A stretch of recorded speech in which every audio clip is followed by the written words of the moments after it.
This Fox Business Alert. Big news out of the Lone Star State today. Texas Congressman Chip Roy ready to trade Capitol Hill for a job back home. That's right. He's officially launching his bid for Texas Attorney General to replace Ken Paxton, who is running for Senate. Congressman Chip Roy joins us now. Congressman, great to see you. Jimmy Fallon was sitting here on set, and we mentioned that you were coming up. He's like, yeah, he wants to go back home, be the Attorney General, and blank, get stuff done.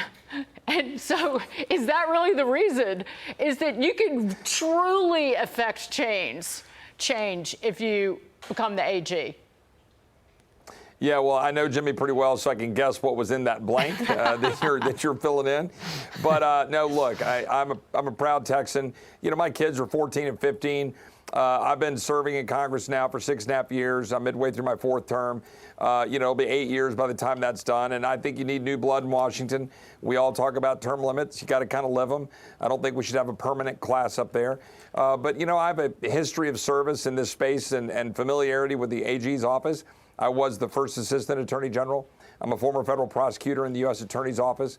I have a heart and a passion for law enforcement. My grandfather was the chief of police of a small town in West Texas called Sweetwater, and my great-great-grandfather was a Texas Ranger. And in any event, look, I saw this and I lived it during the floods in Kerrville. And when I was debating this and prayerfully considering it and saw all of the great work the executives did in this state, in the governor's office, the Texas Department of Emergency Management, DPS, my good friends and all the local law enforcement coming together through faith and through their hard work, but also executing on behalf of the people. It would be nice to be a part of a state and be a part of a group of folks that can get things done. And I want to come here and defend the state of Texas.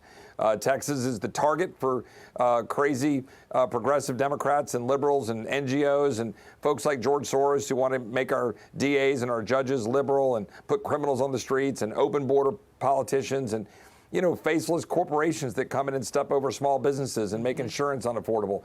There's a lot of stuff the AG can do to fight all of that and protect the people of Texas. And I'm familiar with it.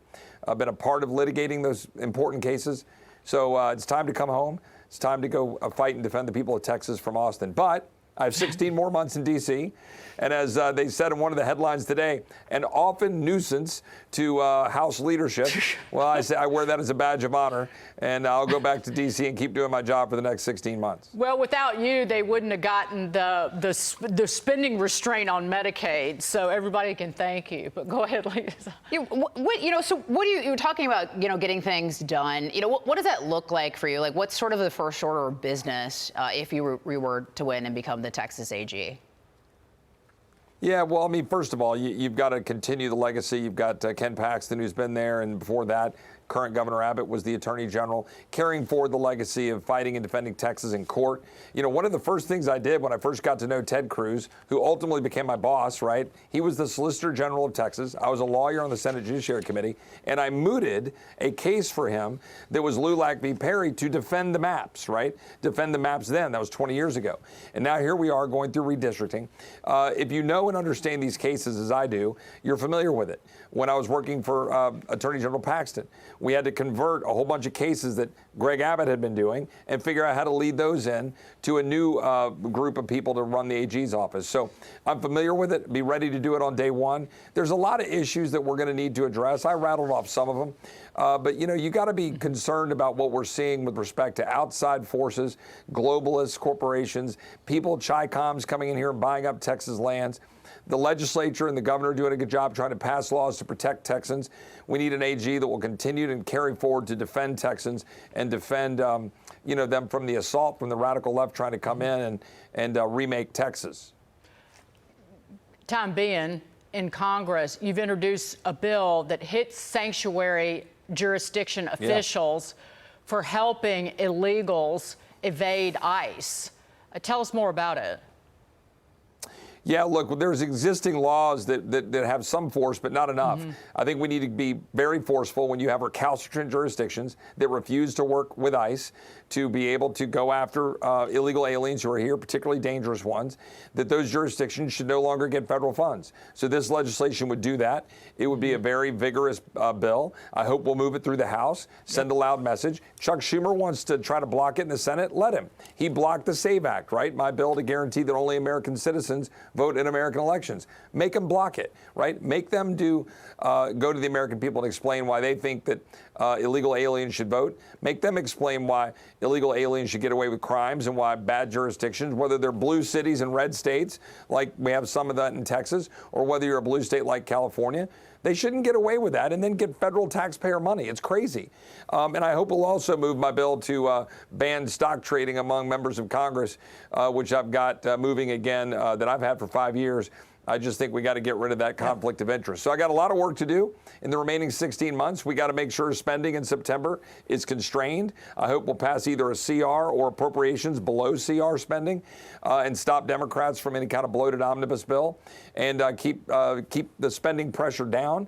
Dagan, you did a great job. Thank you so much on what we tried to do in fighting for the big, beautiful bill to be as good as it could be and stop the Green New Scam subsidies and to get that restraint on Medicaid. We need to go further, but we made some headway. Could have been, y'all, agreed. You fought a good fight, and it was a much better bill because of what y'all did. Go ahead. Congressman, real quick, we want to get you on this, on dogs. So there's a study that suggests people shouldn't get dogs in the name of climate change. So they're saying it's bad for the environment because dogs eat meat.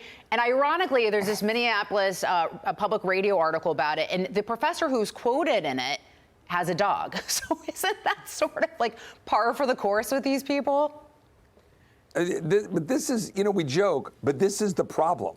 We have these joyless people who want to take away the joys of life, pursuing these radical ideologies. And that's part of what I want to do here in Texas is to fight that kind of crazy, to undermine the very joy you get out of life. When I had cancer about 13 years ago, I had a Cocker Spaniel. And, I'd stay awake and I was sitting out, sleeping out in the living room. And a Cocker Spaniel, he knew I wasn't well. And I was fighting cancer, going through chemo. And he was my little best buddy during all of that. God gave us these dogs for a reason. I think God can see us through the eyes of dogs. And, it's just laughable that these crazy leftists want to take away the joys. Hey, give me a hamburger, a dog, and a cold beer any day, and they're not going to take that out of my cold, dead hands. If they took my dogs away, and by the way, my Charlie dog was next to my mother every day for 5.5 years as she battled lung cancer, which eventually took her life. But if they took my dogs away, do you think I'm going to pollute less? I'm going to be in my car like a crazy lady, driving around awake all night long, stressed out because I don't have my dogs. I'm going to start smoking cigarettes, polluting because I don't have my dogs. So again, that's the backlash that always happens. Congressman Chip Roy, great to see you. But to his point, real quick, it is they don't want us to have they don't want us to have joy, right? Because dogs do bring us so much. These are just unhappy people who love misery. It's a death cult, right? Getting rid of fossil fuels too. So Congressman Chip Roy, we appreciate you coming on the show tonight. Thank you, sir. Bless you, sir. Thanks, guys. Keep it up. Take care. God bless y'all.